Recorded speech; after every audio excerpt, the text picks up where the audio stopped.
una asamblea extraordinaria para el sábado 19 de septiembre a las 5 de la tarde, de forma presencial. Es con el fin de realizar una votación para la ratificación de Yesley Machado como pastor de jóvenes de nuestra iglesia por los 4 años restantes. Dado la situación en que vivimos con todo este tema del virus, vamos a potenciar el voto delegado, especialmente cuando hay familias que son varios miembros de la misma unidad, y vamos a intentar que salga un delegado o una persona que se pueda acercar para delegar su voto. Y así mismo también aquellas personas que no puedan asistir, porque claro, evidentemente tenemos aquí un aforo limitado, 79 personas, y vamos a potenciar, como acabo de indicar, el voto delegado. Cualquier cosa, acercarse al secretario Juan Miguel Méndez o a alguno de nosotros del Consejo. Bueno, con este anuncio vamos a seguir adelante. El tema, el hilo conductor de esta mañana va a ser Jesús, el fundador de la comunidad del reino de Dios. Las canciones, los motivos de oración, inclusive la predicación, evidentemente, va a terminar con una explicación, con una reflexión acerca de esto. Voy a pedirle al grupo de alabanza que vaya subiendo en silencio y me va a acompañar en este tiempo de alabanza, de motivos de oración, perdón. Dice en Marcos 1, 14, 15, en la versión que tengo aquí delante, Nueva Traducción Viviente, y es aquí este versículo hermoso, que es cuando Jesús empieza a hablar de este reino. Más tarde, después del arresto de Juan, Jesús entró en Galilea, donde predicó la buena noticia de Dios. Por fin ha llegado el tiempo prometido por Dios, anunciaba. El reino de Dios está cerca. Arrepiéntanse de su pecado y crean la buena noticia. Vamos a tener un tiempo de oración. Y como dije al principio, va en este hilo conductor que estábamos comentando. Y el primer motivo de oración dice: damos gracias al Señor porque somos parte de este reino.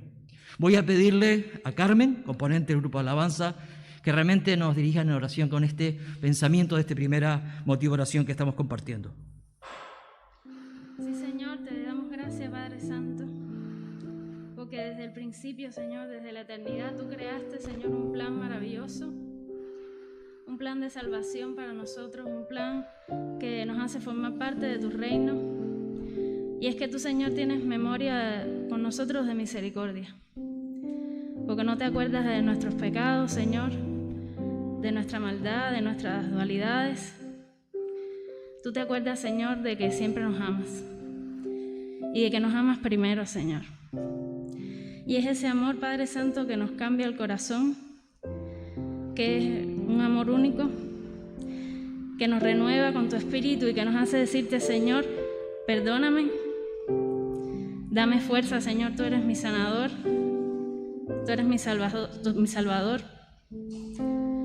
Tú, Señor, eres lo más grande, Señor. Amén, Señor, gracias.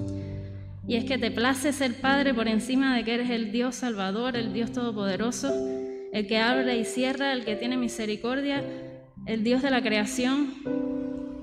Y sabemos todo eso, y encima de eso, Señor, te place ser Padre, ser nuestro Padre, Señor. Así que te decimos, Señor, sí soy pecadora, sí tengo maldad, pero yo te amo, Señor. Yo te amo, te necesito y te quiero cada día en mi vida. Y es tu propio amor el que me hace decirte: Señor, venga a nosotros tu reino y hágase tu voluntad, Señor, cada día de nuestra vida, cada día que nos regales en esta vida, en esta tierra, Señor, que se haga en nosotros tu propósito, Padre Santo. Te lo pedimos en el nombre de Jesús. Amén. Amén. Gracias, Carmen. Por fin ha llegado el tiempo prometido por Dios, anunciaba Jesús. El reino está cerca. Y el segundo motivo dice: te glorificamos porque continuamos viviendo y disfrutando de tu maravillosa gracia en nuestras vidas. Que realmente no solamente lo podamos decir, sino lo podamos creer y aplicar en nuestras vidas.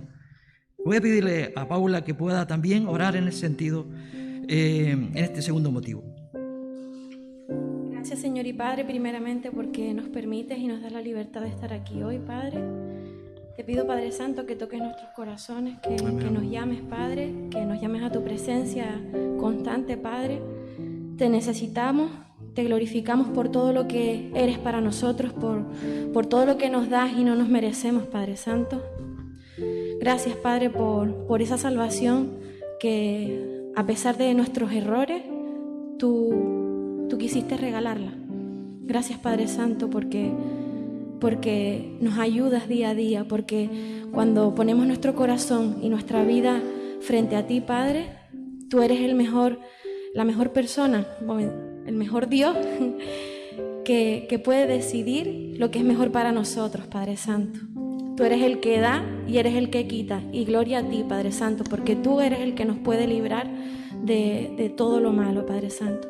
Queremos glorificarte, Padre, queremos vivir para ti, porque sabemos que lo que tú nos das nos llena, Padre, porque lo que da este mundo nos sirve, Padre. Gracias, Padre Santo, por ello. En el nombre de Jesús te lo pido. Amén. Amén. Gracias, Paula.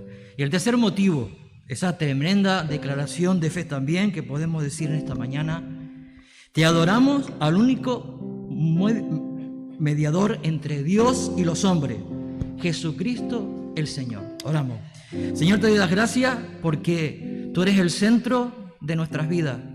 Tú eres el centro de este culto en esta mañana, Señor, a quien queremos levantar tu nombre y adorarte. Señor, toma control de esta reunión y que realmente tu Espíritu Santo se pueda mover con libertad.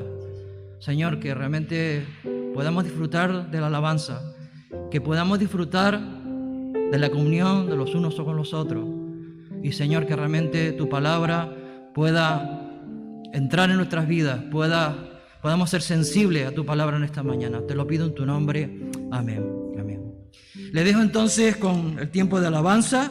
Quisiera comentar que después del momento de la alabanza daré paso a nuestro pastor, que tendrá la reflexión en esta mañana. Que disfruten de la alabanza y de la presencia del Señor.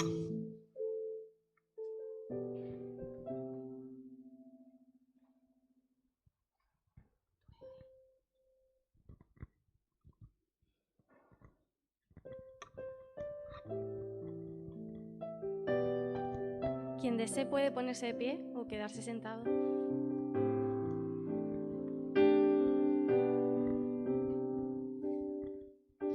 Los débiles pueden decir: fuerte soy en aquel que resucitó por mí. Los pobres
desolados ya no más.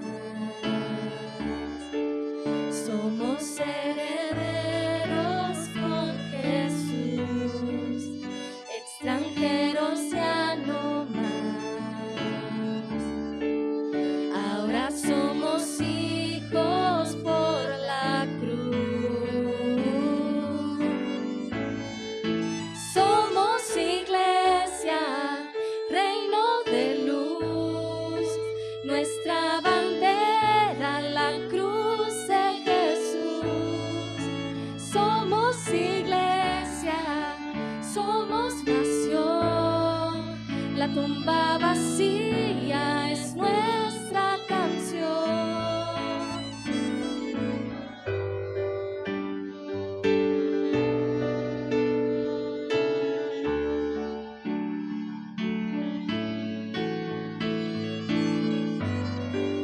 Extraviados ya no más,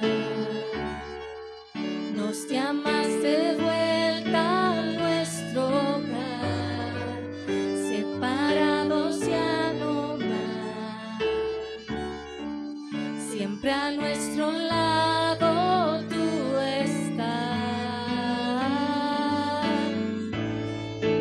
Somos iglesia, reino de luz, nuestra bandera la cruz de Jesús. Somos iglesia, somos nación, la tumba vacía es nuestra canción. Somos iglesia, somos Jesús, nuestra bandera la cruz de Jesús. Somos iglesia, somos nación, la tumba vacía es nuestra canción. La tumba vacía es nuestra canción. Vivo estás en gloria y honor, reinas en victoria, Señor. Nuestro ser entona a una voz: Cristo eres Dios, Cristo eres Dios. Vivo estás en gloria y honor, reinas en victoria, Señor. Nuestro ser entona a una voz: Cristo eres Dios, Cristo eres Dios.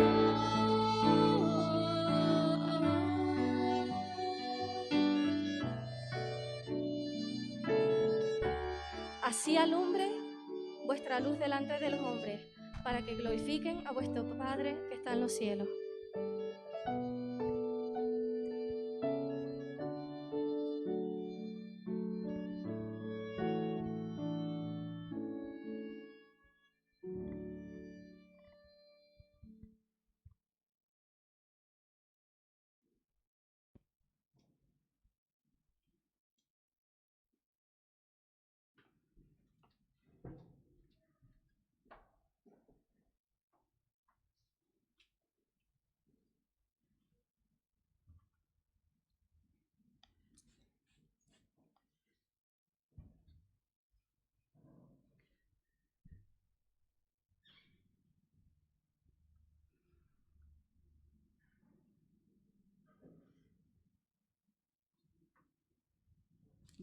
Buenos días, hermanos y hermanas. Permitidme comenzar este tiempo de reflexión bíblica apelando a nuestra responsabilidad como cristianos en primer lugar, para que podamos cumplir con todas las instrucciones, las normas sanitarias que se nos están recomendando. Como sabéis, estamos viviendo días complicados en Canarias con todos los rebrotes que se están dando, y creo que parte de nuestro testimonio como pueblo de Dios es que seamos responsables en nuestro comportamiento. Esta pandemia, de hecho, está cambiando muchas cosas en la vida, tanto A nivel económico, como estamos viendo, muchas personas están perdiendo su puesto de trabajo, se está perdiendo a un nivel también social, las relaciones interpersonales nos están afectando. En la perspectiva política estamos viendo un cambio bastante drástico y todo esto nos afecta como pueblo de Dios, como iglesia. Y la pregunta es, ¿cómo afrontamos como pueblo de Dios, como iglesia, esta pandemia? ¿Cómo vamos a ser nosotros como iglesia en los próximos años, 2, 3 años? ¿Qué será de nuestra iglesia? ¿Cómo será? ¿Cómo saldremos de toda esta situación? Desde hace 2 semanas estoy compartiendo una serie de reflexiones bíblicas respecto a cómo podemos afrontarla. En primer lugar, la primera predicación estuvo en torno sobre esta serie de cambios históricos e identidad cristiana, en el hecho de recordarnos como iglesia que nuestro Dios es un Dios soberano. Nuestro Dios es un Dios soberano. Él es el que tiene el control de la historia. Y esto lo estábamos viendo a lo largo de toda la historia. Estuvimos haciendo un breve repaso prácticamente desde la creación del universo hasta los tiempos de Jesucristo. Cómo Dios fue escogiendo a Noé, a su hijo Sem, a Abraham, y así sucesivamente hasta los días de Jesucristo. Y cómo Dios fue cambiando los ciclos históricos para llevar a cabo su plan, el plan de la redención, de reconciliar consigo toda la creación. También vimos en esa predicación que a lo largo de toda esta historia Dios ha tenido siempre a un pueblo fiel, lo que es conocido como el remanente fiel. Aquellas personas que, pues por ejemplo, en los tiempos de Elías no doblaron sus rodillas ante los Baales, o muchas otras personas que permanecieron fieles. En los tiempos de Jesús fueron aquellos que creyeron que Él era el Mesías, el enviado por el Señor. Y eso contrastaba con la realidad de la religiosidad, de aquellas personas que decían sí creer en Dios, creer en la ley de Dios, pero no ser capaces de reconocer a Jesús como el Mesías, como el enviado de Dios para este proceso y este proyecto de la reconciliación. Y el otro elemento que estábamos comentando es que como pueblo de Dios no podemos perder la perspectiva de que nuestra ciudadanía no es de esta tierra. Nuestra ciudadanía está en los cielos. No olvidemos esa realidad. Nuestro paso por esta tierra es temporal. Unos años, unas experiencias, una vida. Pero nuestra eternidad, desde antes de la fundación del mundo hasta la eternidad futura, está en las manos de Dios. Y nuestra vida personal y como pueblo de Dios está en ese proyecto. Y eso es importante que no perdamos esa perspectiva, porque si no nos pasa lo que ha pasado a muchas personas. Anclamos nuestra vida y nuestro futuro aquí, ahora, a lo pasajero, a lo temporal. Y por eso entiendo que el tiempo que estamos viviendo con esta pandemia y los cambios que nos están viniendo y nos van a venir pueden ser una excelente oportunidad como iglesia, como pueblo de Dios, para desarrollar todo aquello que el Señor quiere desarrollar en nuestra vida, poder crecer y cumplir la misión con la que Dios nos ha encomendado estar aquí en esta tierra. En esta mañana, la reflexión que quiero compartir con vosotros es Jesús, el fundador de la comunidad del reino.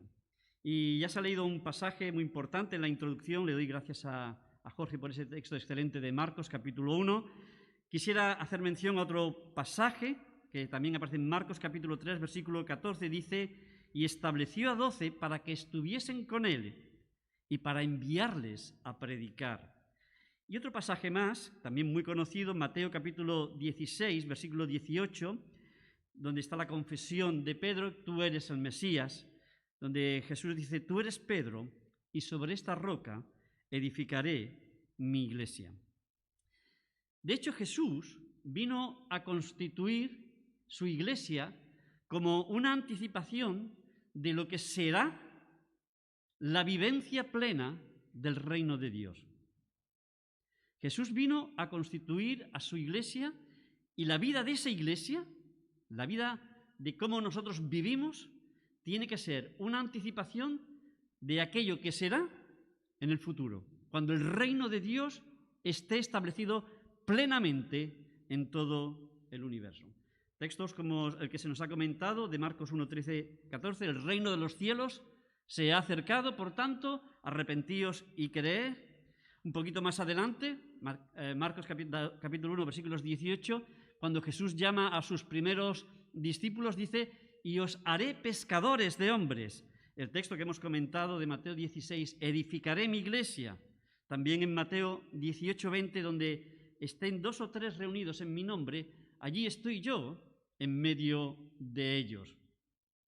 Son textos que nos hablan claramente del propósito por el cual Jesucristo vino a esta tierra.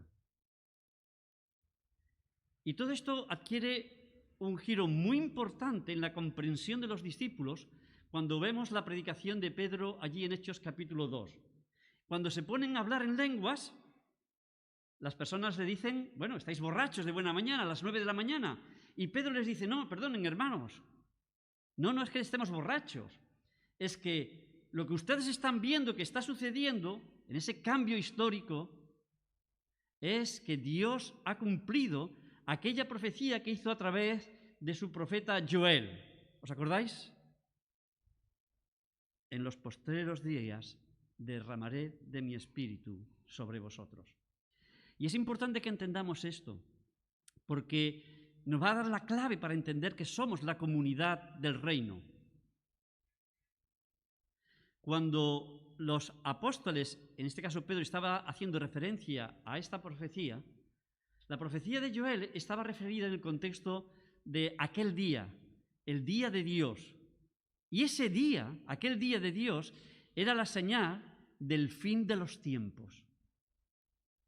De forma que cuando Jesucristo viene a esta tierra, consuma su obra y se inicia esa vida de iglesia, es lo que Pedro está interpretando. Señores, se ha cumplido aquello que Dios dijo. De forma que como comunidad del reino de Dios estamos viviendo en los últimos tiempos. Pero esos últimos tiempos comenzaron con la venida de Jesucristo. El reino de Dios se ha acercado. No sabemos exactamente desde ese inicio hasta el final, hasta la consumación de los tiempos, que será cuando se establezca el reino de Dios plenamente, en qué momento de la historia estamos. Acordaros que los creyentes de la primera iglesia pensaban que ya estaban en los últimos días, que en cualquier momento esa inminencia de la llegada de Jesucristo a esta tierra por segunda vez. No lo sabemos, han transcurrido más de 2000 años desde entonces. Pero sí que es cierto que en la consumación de los tiempos, en esos cambios históricos, Dios nos está permitiendo vivir esta realidad. La pregunta es, ¿por qué Jesús viene a fundar esa comunidad? Permitidme pensar por un momento.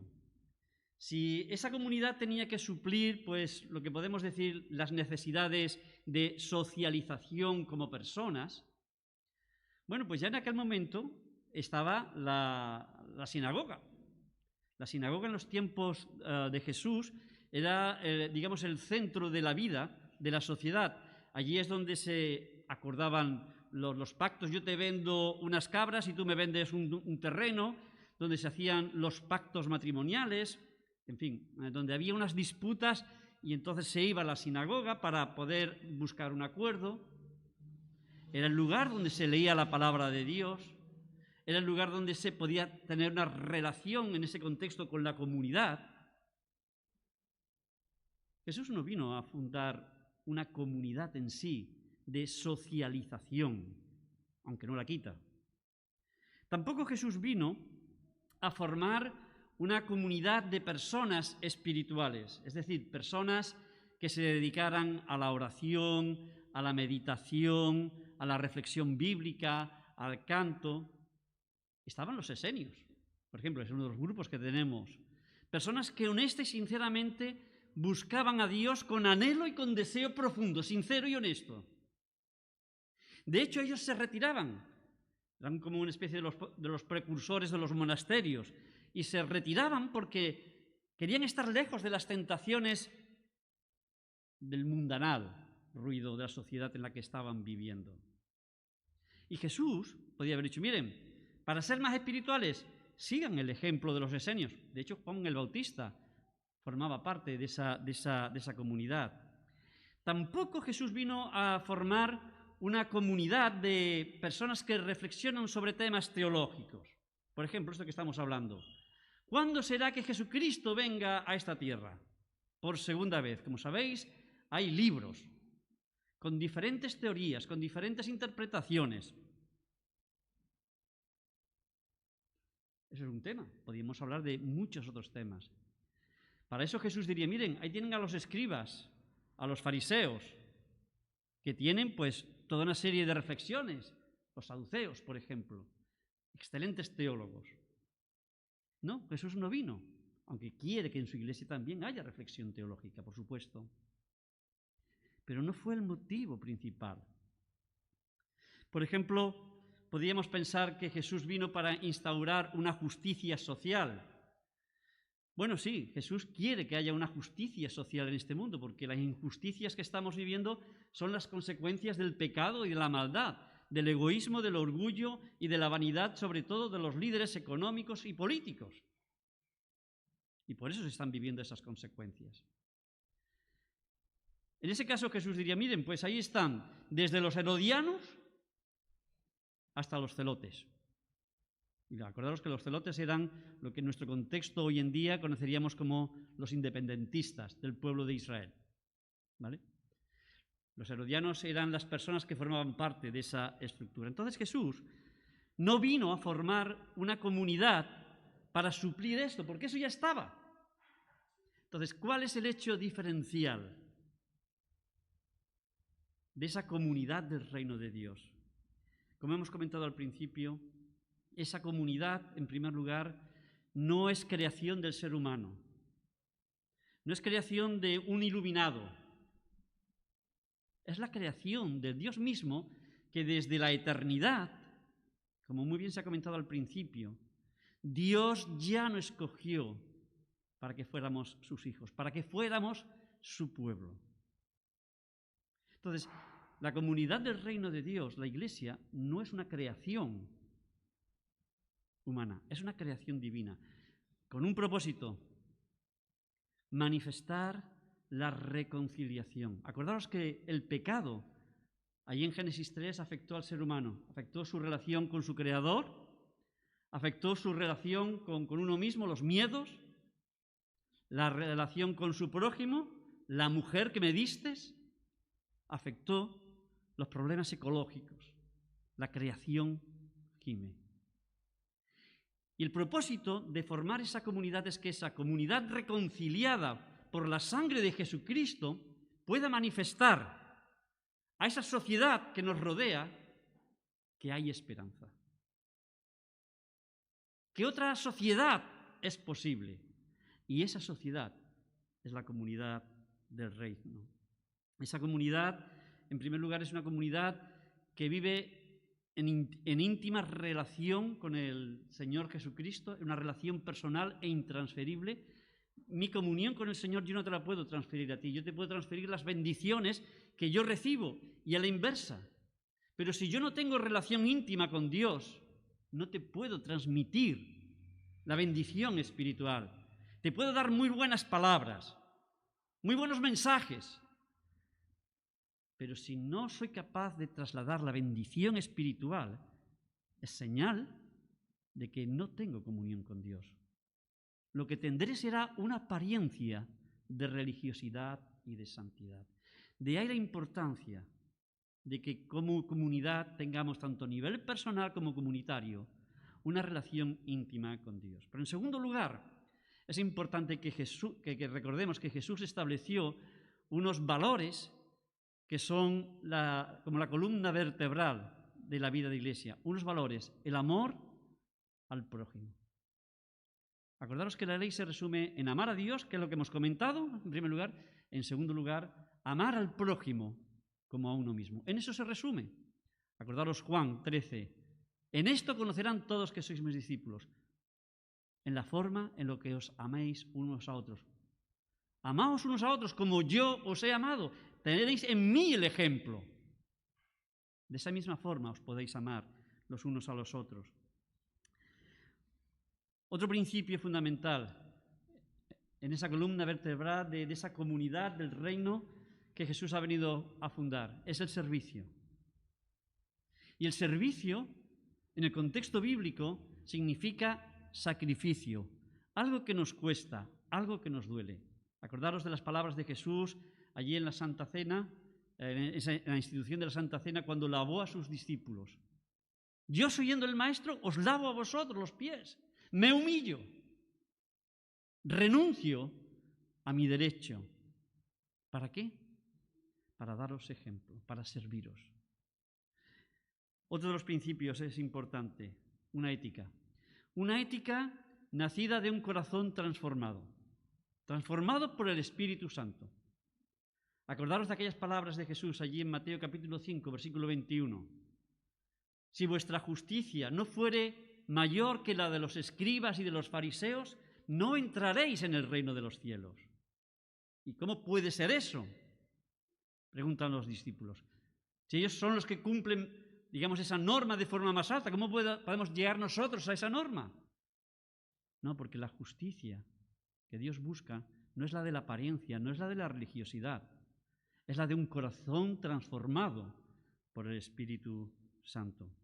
Ahora Jesús también, en este sentido, enseñó a sus discípulos a vivir en comunidad. Como hemos mencionado en Marcos capítulo 3, versículo 14, Jesús invita a sus discípulos para que le acompañen, para que estuvieran con Él. Y ese estar con Él no es simplemente es que estamos en presencia.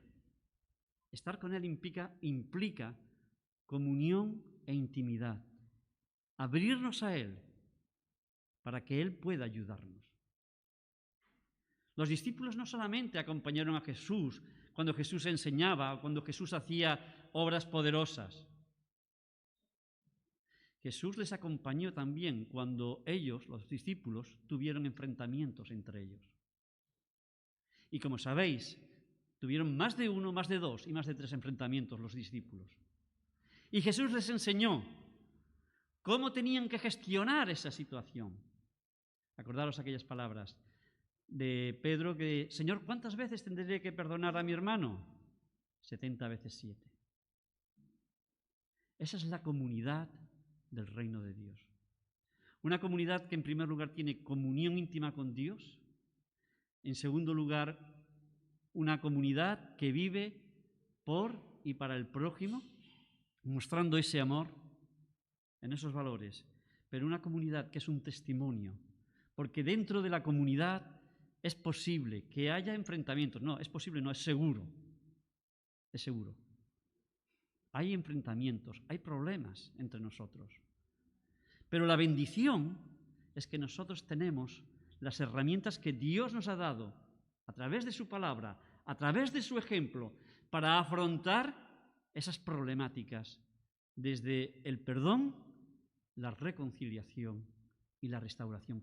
Y eso, en la sociedad en la que estamos viviendo, no es posible. Eso es lo que Dios quiere establecer. Y por último, me quisiera hacer mención, ya para ir finalizando, a la Santa Cena. La Santa Cena es la culminación de lo que es la vida del reino, de la comunidad del reino de Dios. Es esa expresión máxima. ¿Por qué? Porque fijaros que allí se produce la comunión íntima que hablábamos. Fijaros que Jesús le dice a sus discípulos, ¿cuánto he deseado que llegara este momento para estar con vosotros? Fijaros que Jesús abre su corazón a sus discípulos. Él no tiene miedo a ser herido. sabe que va a ser herido. Y es herido en esos momentos, traicionado por Judas, si os acordáis. Es el tiempo de la Santa Cena, un tiempo de comunión, de intimidad, no solamente con Dios, sino los unos con los otros. Como hemos mencionado también, es un tiempo de servicio. Jesús lavó los pies a sus discípulos, pero es también un tiempo de reflexión referente al estilo de vida que llevamos. Fijaros que Pablo allí en 1 Corintios, capítulo 11, versículo 27, cuando está hablando de la constitución de esta Santa Cena, dice que tenemos que ser capaces de examinarnos cada uno a nosotros mismos y entonces comer del pan y beber de la copa. Pero también es un testimonio a la sociedad de que Jesucristo ha muerto y que Jesucristo ha resucitado. En memoria de Él. La muerte del Señor anunciáis hasta que Él venga. Y finalmente es esa esperanza, hasta que Él venga y podamos beber esa copa y podamos comer ese pan en la presencia del Padre. De forma que la comunidad del reino de Dios no es algo que Jesús se invente porque uno más, no, es algo único. Y ese es un privilegio, hermanos, que tú y yo tenemos. Y pensando en los efectos de esta pandemia, cómo nos está afectando, es evidente que en nuestra sociedad esta pandemia está agudizando ya toda una serie de problemas que había antes. Egoísmo, materialismo, hedonismo, individualismo, multitud de ejemplos en los que vemos que el ser humano cada vez está más separado de Dios. Como creyentes, como discípulos de Jesús, no estamos exentos, no de esas cuestiones, pero sí de determinadas espiritualizaciones. Por ejemplo, podemos hacer un discipulado a nuestra medida. Ese es un problema que venimos arrastrando como Iglesia desde hace muchísimas décadas y que esta pandemia, con todas estas agudizaciones de problemas, nos están llevando a vivir nuestra vida en nuestra burbuja, como se está poniendo ahora de moda, para que no nos contagiemos. Y yo tengo mi vida, y esa vida está fuera del contexto de la comunidad del reino. Y ese es un problema con el que tenemos que estar luchando cada uno de nosotros cada día.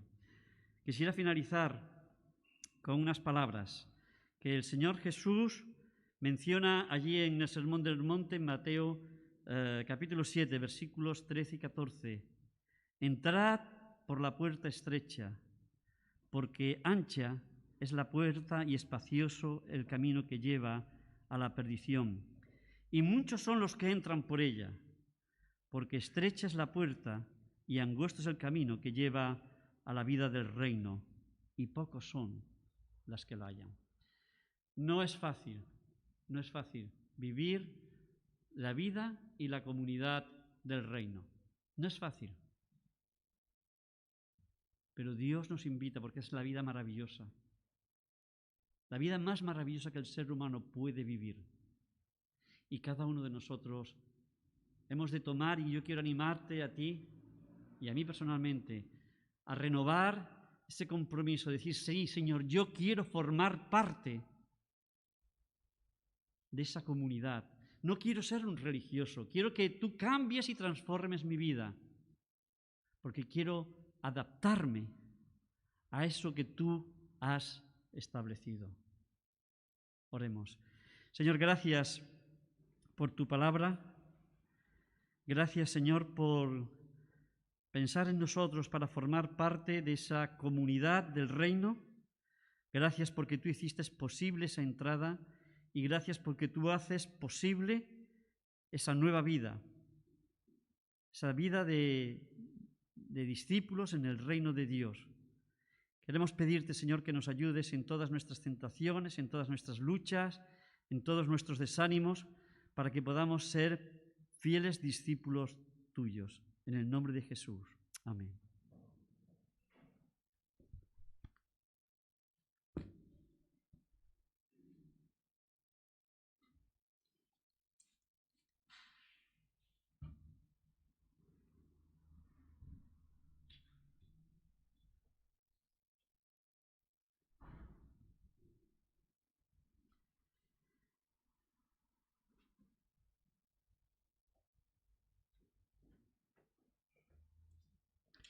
Muchas gracias, Benjamín, por esta reflexión, por recordarnos cómo se originó esa revolución que trajo 12 apóstoles y que hoy nos toca a nosotros también seguir con ese legado. Voy a pedirle al grupo de alabanza que suba. Vamos a ser despedidos con la última canción, una hermosa canción que se ha escuchado mucho en este tiempo de confinamiento por Zoom. La canción lleva por título La bendición, y es ellos las que nos van a finalizar con esta canción. Recordarles, por favor, el anuncio de esta mañana, este compromiso que tenemos, asamblea extraordinaria el 19 de septiembre, sábado a las 5 de la tarde. Y un detalle para el final, vamos a tratar de evitar aglomeraciones aquí en el pasillo. Lo ruego también a los diáconos que estén de servicio que ayuden a que realmente no se queden ahí. Les dejo con esta canción y estamos despedidos con esta hermosa canción llamada La bendición.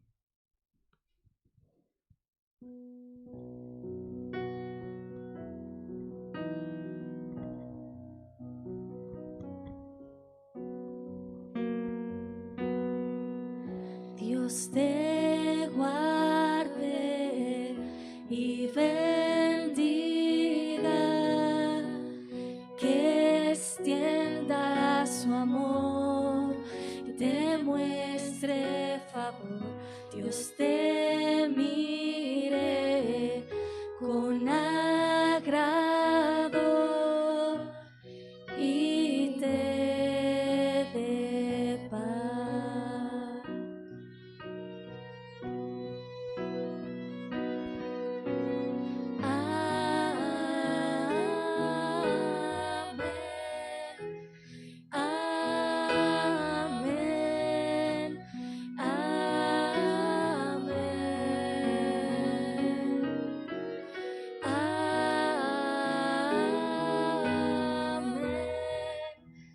Amén,